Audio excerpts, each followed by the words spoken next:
आपल्याबरोबर आज रामभाऊ आवारे आहेत, जे स्वतः नगराध्यक्ष पदासाठी इच्छुक आहेत. त्यांनी स्वतः 2 टर्म नगरपालिकेमध्ये नगरसेवक म्हणून काम केले, उपनगराध्यक्ष म्हणून काम केलेलं आहे. त्यांच्या पत्नी सुद्धा नगराध्यक्ष राहिल्या आहेत.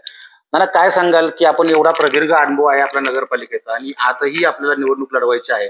काय आपल्याला अपेक्षा पूर्ण राहिलेल्या आहेत, काय इच्छा पूर्ण राहिलेल्या आहेत? जी आता रोजगार आहेत, काही काहींना कमी आहे आणि आपण 15 वर्ष तर नगरपालिकेत होतोच. म्हणजे आमच्या मॅडम 5 वर्ष काढले, मी 10 वर्षे उपनगराध्यक्ष नगरसेवक होतो.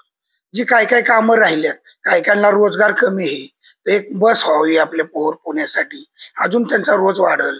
आणि परत जे काही काही लोकांना पैलवान क्षेत्र, कुस्ती क्षेत्र हे त्यांचं काय काय आपल्याकडे संकल्प नाही, त्या ठिकाणी असं त्यांना एक सवलत काय फंड मिळावा, ह्यासाठी मी चालले माझा प्रयत्न ज्यादा, आणि लोकांना ज्यादात ज्यादा रोजगार मिळावा हे मी ज्यादा प्रयत्न करणार.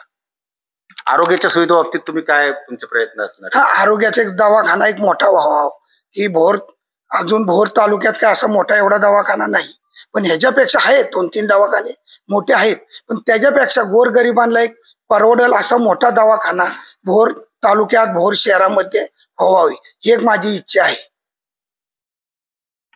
आपण जवळजवळ 2 टर्म काम केलंय, ताईंनी सुद्धा 1 टर्म 5 वर्ष नगराध्यक्ष म्हणून काम केलंय. हे सगळं करताना बऱ्याच अडचणींनाही आपण सामोरं गेलेलो आहात. बऱ्याच राजकीय अडचणी असतील किंवा इतरही काही अडचणी आपल्याला निर्माण झालेल्या होत्या. आता ह्या अडचणींवर मात करून आपण नव्याने परत नगराध्यक्ष पदासाठी उभे राहतात. तर आता काही अडचणी निर्माण होतील असं आपलं वाटतंय का? नाही, आता काही अडचणी होणारच नाही. का तर आपण जे काम आपलं एकदम सोबत आहे, म्हणजे स्वच्छ कारभार आहे आपला, त्याच्यामुळे अडचण आपल्याला काय होणार नाही.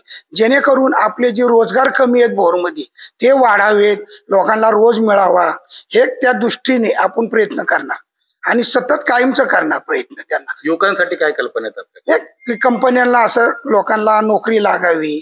युवक आपल्या भोर तालुक्यात बरेच शिल्लक आहेत, म्हणजे की काय कायला नोकऱ्या नाही, तर त्यांच्यासाठी आपण प्रयत्न करणार की कुठं बाबा कंपनी असल्या तिथं जाऊन त्यांना काहीतरी आपण म्हणणार बाबा हे 10 घ्या, 5 लोक आमच्यासाठी परमनंट करा, नाहीतर जॉब मिळावं, ह्यासाठी धडपड राहणार आपली सारखी. आणि काय सांगाल की आपण नेहमीच 12 महिने काही निराधार महिला असतात किंवा ज्यांना आर्थिक अडचणी, अशा लोकांसाठी आरोग्यासाठी प्रयत्न करत असतात, त्यांना आर्थिक मदतही करत असतात. तर ह्या निमित्ताने आपल्याला असं वाटतं का की आपण नगराध्यक्ष झाल्यानंतर ह्या लोकांसाठी काहीतरी परमनंट सुविधा उपलब्ध व्हावी?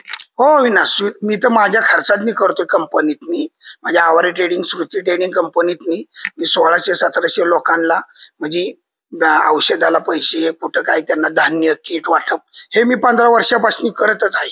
की राजकारण म्हणून नाही, हा की एक आपला एक धंद्यातला एक दान थोडासा, म्हणजे धंद्यातले 2 पैसे त्यांना दिले तर आपल्याला बी समाधान वाटतं.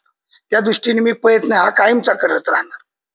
त्यासाठी परमनंट काय सुविधा आहेत असं आपलं हो ना, जी शासनामार्फत काय जर लोकांना बाबा झालं अनुदान तर आपल्याला आनंदाचे, त्यासाठी मी प्रयत्न करणारच ना.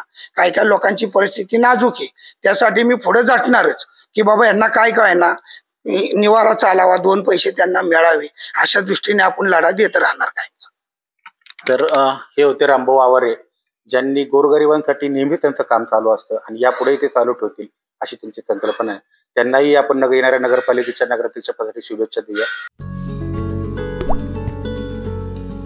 आता जोकासू STP या अत्याधुनिक जॅपनीज तंत्रज्ञानाने सुसज्ज, quick installation, energy efficient, noiseless blowers, low maintenance या आणि अशा वैशिष्ट्यांनी परिपूर्ण जोकासू STP तंत्रज्ञान प्रकल्प उभारणीपासून ते विक्री पश्चात समाधानकारक सेवा देणारी, भारताबरोबरच परदेशात देखील प्रकल्पांची यशस्वी उभारणी करणारी company Deccan water treatment private limited.